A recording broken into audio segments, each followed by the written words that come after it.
Assalamualaikum warahmatullahi wabarakatuh, sahabat dakwah.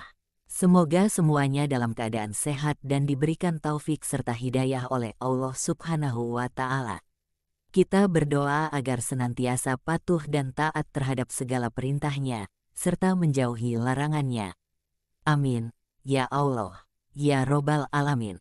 Rais Syuriah Pengurus Besar Nahdlatul Ulama, PBNU, Kiai Haji Ahmad Bahaudin Nur Salim atau yang akrab disapa Gus Baha, mendorong umat Islam untuk memperbanyak membaca Al-Quran, bahkan jika mereka tidak memahami maknanya. Gus Baha menekankan bahwa sebagai kitab suci, Al-Quran harus selalu dekat dengan umat Islam. Salah satu cara mendekatinya adalah dengan membaca dan mempelajari kandungan Al-Quran.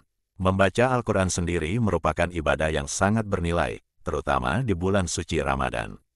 Saya paling sangat ingin, di Ramadan ini banyak membaca Al-Quran.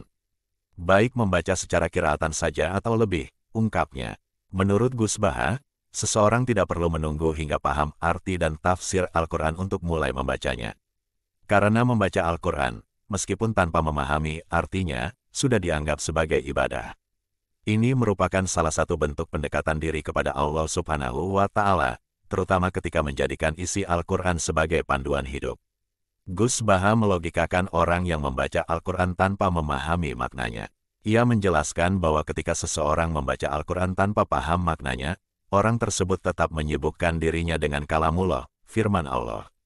Menurut Gus Baha, kesibukan ini merupakan hal yang baik karena dengan menyibukkan diri dengan kalamullah, seseorang cenderung terhindar dari perbuatan maksiat. Saya beri contoh, meskipun membaca saja dan tidak paham artinya, itu tetap baik. Ada orang yang semalaman itu duduk bersama keluarga, ngobrol ringan tentang masa lalu, cerita lucunya atau lucunya anak. Pada malam itu ditulis oleh malaikat bahwa keluarga ini tidak maksiat, tidak dugem, tidak narkoba, dan tidak ke tempat maksiat, jelasnya. Lebih lanjut, Gus Baha menjelaskan bahwa keberkahan dari seorang muslim atau muslimah yang menyibukkan diri dengan aktivitas positif seperti bercengkrama dengan keluarga atau membaca Al-Quran adalah mereka tidak melakukan maksiat.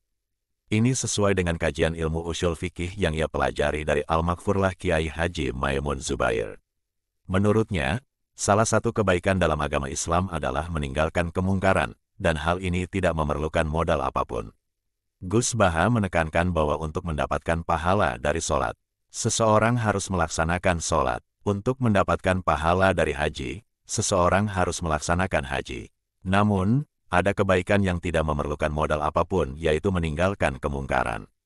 Caranya adalah dengan menjauhkan diri dari hal-hal yang dilarang oleh Allah, dan ini bisa dilakukan dengan kegiatan sederhana seperti bercengkrama dengan keluarga, membaca Al-Quran, atau bercanda dengan teman.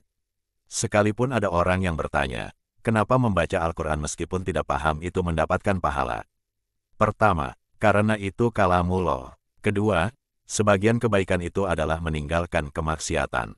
Meninggalkan itu bisa dilakukan dengan hal-hal yang mudah.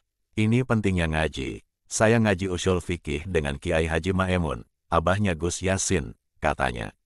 Gus Baha menceritakan bahwa sejak kecil ia sudah terbiasa membaca dan mempelajari Al-Quran, dan kebiasaan ini terus berlanjut hingga saat ini. Kebiasaan ini telah menumbuhkan kecintaan yang mendalam terhadap Al-Quran, kitab suci yang diturunkan kepada Nabi Muhammad SAW. Gus Baha juga rajin membaca berbagai literatur klasik maupun modern untuk memahami Al-Quran dan sering berdiskusi dengan banyak pakar Al-Quran dari berbagai daerah dan negara. Tetapi, syukur-syukur bacanya, Al-Quran itu paham, artinya paham sesuai kapasitas masing-masing.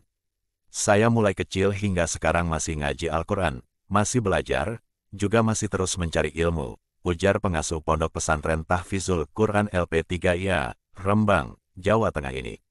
Gus Baha berharap agar umat Islam dapat lebih mendekatkan diri dengan Al-Quran dan merasakan keberkahan dari membacanya, baik di bulan Ramadan maupun di bulan-bulan lainnya. Wassalamualaikum warahmatullahi wabarakatuh.